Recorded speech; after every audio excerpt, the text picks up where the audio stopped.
Ayan, for today's video mga idol, andito na naman po tayo sa ating kusina mga idol. Tayo po ay magluluto na naman po tayo ng ulam mga idol. Gigisa po tayo ng bawang. Ayan. At tatawag po muli dyan sa inyo mga idol.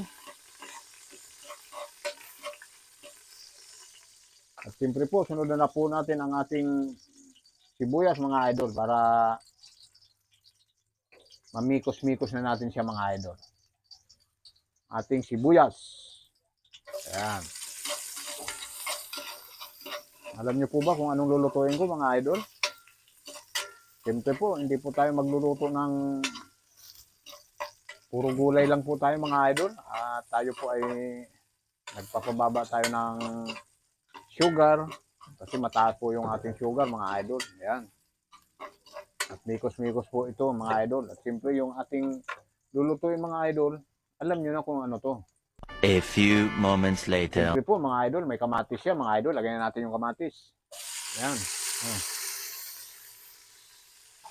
Ayan, mikos-mikos din po natin mga idol. Para madurog na siya mga idol. Ayan. Ayan po, ilaglag na po natin ang ating sahog. Manok mga idol, ng sahog natin. At mikos-mikos din po natin siya mga idol hanggang sa lumambot siya. At siyempre po, palalambutin muna natin siya, tatakpan muna natin siya mga idol. Tatakpan natin, lalagyan natin siya ng kunting sabaw mga idol para lumambot yung ating kunting manok mga idol. Yun, okay na yun mga idol, kunti lang. At siyempre, tatakpan po muna natin. Yun. Ayan po mga idol, tayo po ay magluluto ng munggo mga idol. Ayan, at napayaan po yung ating munggo mga idol. Ayan, at napabayaan mga idol nung magluluto. Ayan, at dadagdagan po natin ng tubig siya. At wala pong tubig mga idol. Tuyong-tuyo.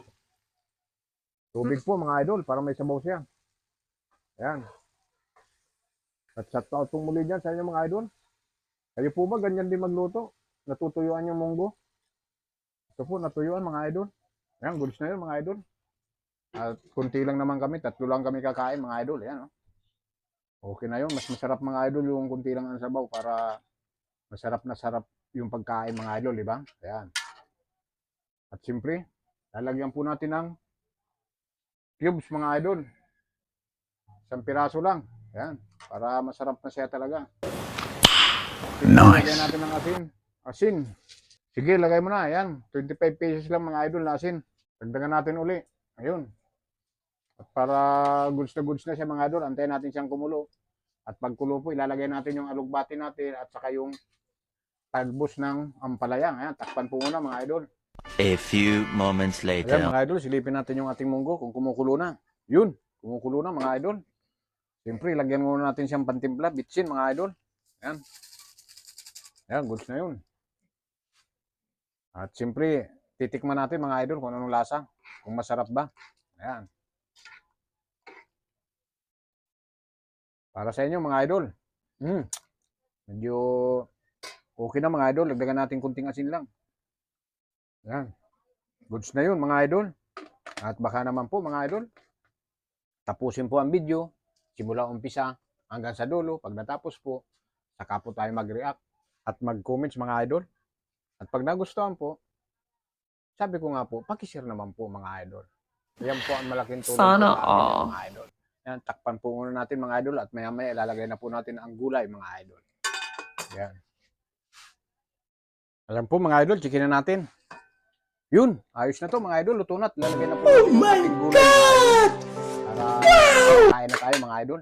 Dahon ng ampalaya at saka alugbati mga idol. Suwabing-suwabe to mga idol. Napakasarap ng ganitong gulay mga idol. Alugbati at dahon ng ampalaya pag pinaghalo po mga idol, napakasarap. Ayan. Ayan po mga idol, oh. Ang ating munggo. At hindi na po natin patatagalin ang video mga idol. Hanggang dyan na naman po ang video mga idol. At maraming salamat po. At God bless po sa inyong lahat dyan mga idol.